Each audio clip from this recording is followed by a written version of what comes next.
I'm Hayley Ann Solomon, coming to you with my new book, Bewitched and Beguiled, Poetry of Enchantment. The first half, a little bit more than the first half actually, deals with Greek mythology. And there is none sadder, I think. Well, actually, there's a lot of sad Greek mythology, but this is a pretty sad story. Story of Prometheus.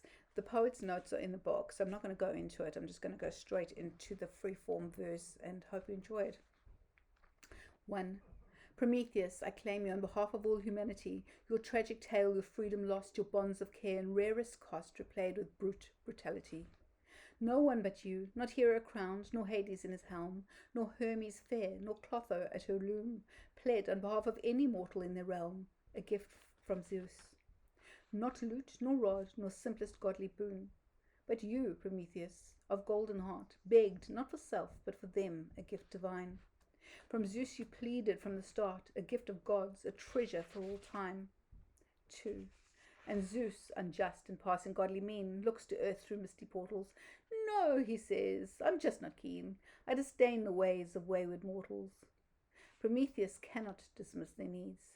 Those poor men so immersed in daily grime, perchance might thrive, might grow indeed, with gifts of gods, creation sparked divine. 3. So, from Hephaestus, god of craft, creeping close before and aft, he steals a flash of fire. Hiding flame in hollow reed, he gifts to man, man's true desire. And over the ages, humanity moves from leaps to boundless bounds. The impact of furnace, warmth, and light redounds with joy, and joy in joy resounds. Candle flame to atom bomb, all from thence it's come. But Zeus, suffused with spite, smites his kindness as his right, shackling Prometheus to a rock. 4. Immortal blood to run like river, every day to freeze and shiver, demigod and demon dock, bloodied man to bloodied rock. Shocking, yes, as eagle gazes, galling screech through misty hazes, eagle swoops to rock and chains, brazen flies again, swerves and dives in piercing gauges, slivers, fate presaging, dinner for eternal ages, blood on belly swelling stages, gall and bile and innards wages for the single sin of treating man like kith and kin. Each setting sun that screeching greeting, cresting dusk that liver eating pain that cannot wane, then all is done, begins again. 5. But this agony is not sufficient for vengeful king. Mercy all, now spite spent, smothered, he dreams of more, of something other. Sin shall vest unto another, Epimetheus sure, the cherished brother. And it passes as the night the day that Epimetheus will come to strife. What better while, what better way than through Zeus the god, accursed wife. Now we come to the punishment of Prometheus, part 2. 1. Olympius ceased to quake and watch with all the cunning. Zeus the god his vengeance takes, but sly and slow the running. Hephaestus from the forges cure from steam and soil and arduous toil, a woman, marvelly soft and sweetly pure, curious, winsome, of passing wild allure. A mortal woman, and all innate and constant contradictions render curiosity her most faithful disposition. 2. So the god of blacksmiths in finest fettle, sculpted, forged, fired and carved, from skill in earth and seas and metal, a woman's worth, but whole heart halved.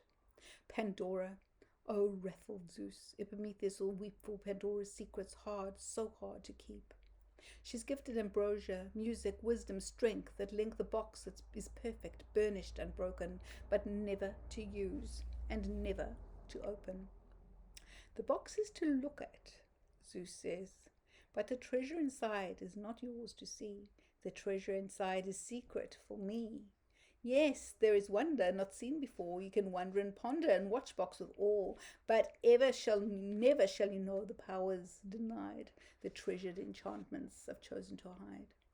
Feast your eyes indeed on this decorative chest. Pretty for sure these carvings my crest, but keep fingers to self. You've no invitation to open this tease, this gift of temptation.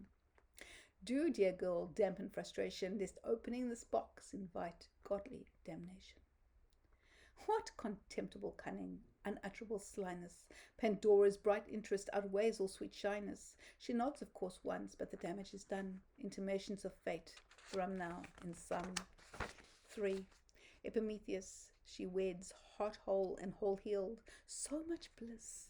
But the box, what in Hades the yield? She looks with light longing, gaze catches and lingers. She ignores this temptation, but touches and fingers the lid of this maddening, mysterious gift.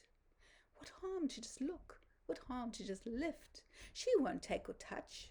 She just wants to know. Knowing's enough. Will stem this keen flow of curious query, this tide like a lake. She'll take a sneak peek, just knowing, for knowing's sweet sake. And like Achilles' heel, curiosity ravages joy. 4. In time, Zeus's revenge is exacted, exactly as planned, for the box is unsealed, such the hubris of man. In ribbons of nightmare, vice in their reams, bright burst from that box, rage rip at past dreams, hatred, ill health, spite, and raw greed, silt sully the earth, silt sully indeed. Alarmed, Pandora slams the box shut, but it jams fast on hope. Zeus smiles grimly, a conundrum. Does she cope with sweet hope, sealed away tight? Or does she unseal once more, releasing harms as before?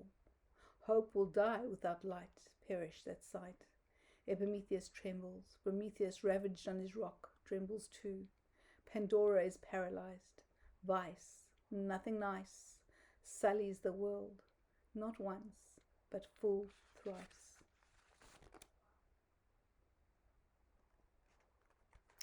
So that is the very unfair and unjust story of Pandora and